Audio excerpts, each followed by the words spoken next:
আসসালামু আলাইকুম। শুভ বিকেল। জুম্মার দিন সবার জন্য রইল অনেক দোয়া।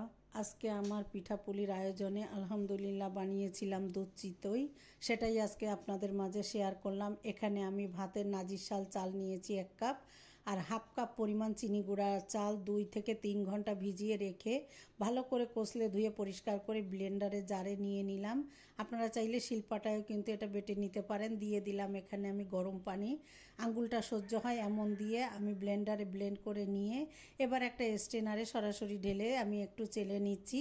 এখানে দানা জাতীয় যে চালটা থাকবে এটা কিন্তু আলাদা হয়ে যাবে, আর এভাবে খুব সহজেই কিন্তু ঘরে তৈরি করে নেওয়া যায় নিজের পরিবারের জন্য। এবার আমি ছেঁকে নিয়ে আপনাদের ব্যাটারের ঘনত্বটা একটু দেখিয়ে দিচ্ছি। এই পর্যায়ে আমি একটু স্বাদ মতো লবণ দিয়ে ভালো করে নাড়াচাড়া করে এখানে ফ্রেশ হাফ কাপ পরিমাণ নারকেল কোরানো পিঠার ব্যাটারের ভিতরে দিয়ে নাড়াচাড়া করে আমি আরও 20 মিনিটের জন্য রেস্টে রেখে দিলাম এক সাইডে। এবার আমি পিঠা বানানোর জন্য গুড়টাকে রেডি করে নিব। এখানে আমি প্রথমে 2 লিটার দুধ একটু জাল করে শুকিয়ে নিয়েছিলাম। যেহেতু আমি দুধটা বেশ কিছু সময় ধরে জাল করেছি, উপরে সর উঠে এসেছে। এবার আমি এখানে নিয়ে নিয়েছি গুড়, খেজুরের পাটালি গুড়টাকে আমি একটা ছুরির সাহায্যে একটু কেটে কেটে ছোট টুকরো করে নিচ্ছি, এতে আমার পিঠাটা বানাতে সহজ হবে।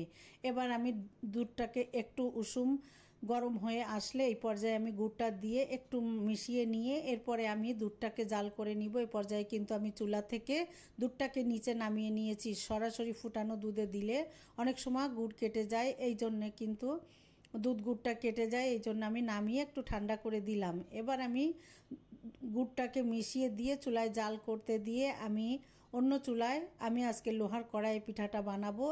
একটু তেল আর লবণ পানি একসাথে করে আমি ব্রাশ দিয়ে ভালো করে কড়াইয়ের মধ্যে ব্রাশ করে এবার নাড়াচাড়া করে মিশিয়ে নিয়ে তেলটা গরম হয়ে আসলে এ পর্যায়ে আমি চামচে করে দিয়ে ঢাকনা দিয়ে দিলাম, আর ঢাকনার যে ছিদ্রটা ছিল এটাও বন্ধ করে দিয়েছি।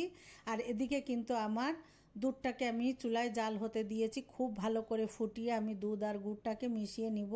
এই পর্যায়ে সামান্য একটু লবণ দিয়ে দিচ্ছি স্বাদের ব্যালেন্সের জন্য, আর এভাবে আস্তে হিটে রেখে কিছু সময় আরও জাল করে নিলাম। আর একে একে কিন্তু আমি এভাবে পিঠাগুলোকে বানিয়ে নিয়েছি।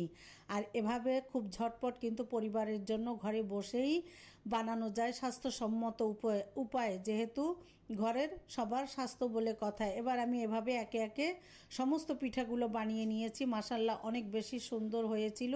আর এবার আমি গুড়টা চুলাটা অফ করে দিয়ে পর্যায়ে সরাসরি কিন্তু আমি কড়াই থেকে উঠিয়ে আমি দুধের ভিতরে পিঠাগুলোকে ভিজিয়ে দিচ্ছি। আর এভাবে একটু ঢিল ঢিল করে কিন্তু পিঠাটাকে ভিজাতে হয় যাতে দুধটা উপরে থাকে, তাহলে কিন্তু পিঠাটা খুব ভালো ভেজে।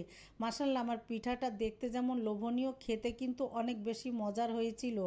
আর দুধ চিতয়ে একটু দুধটা নারকেলটা একটু বেশি হলে আর খেজুরের গুড় হলে তো কথাই নেই। এ পর্যায়ে আমি ঢাকনা দিয়ে আপনাদের 2 ঘন্টা পরে পরিবেশন করে দেখাচ্ছি একটু। কিন্তু আমি সারা রাতই কিন্তু ভিজিয়ে রাখবো, এতে কিন্তু পিঠাটা ফুলে ডাবল হবে।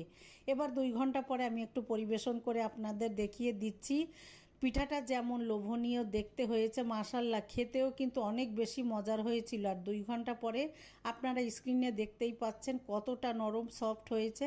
মাশাআল্লাহ আমি আপনাদের দেখাতে দেখাতে কিন্তু একটা খেয়েছিলাম, অনেক বেশি মজার। ভালো লাগলে আপনারাও আত্মীয় পরিজন আপন মানুষের জন্য ঝটপট বানিয়ে তৈরি করে পরিবেশন করতে পারেন। এই শীতে আপনাদের জন্য মজার একটা পিঠার রেসিপি শেয়ার করলাম। সবাইকে ধন্যবাদ। আসসালামু আলাইকুম।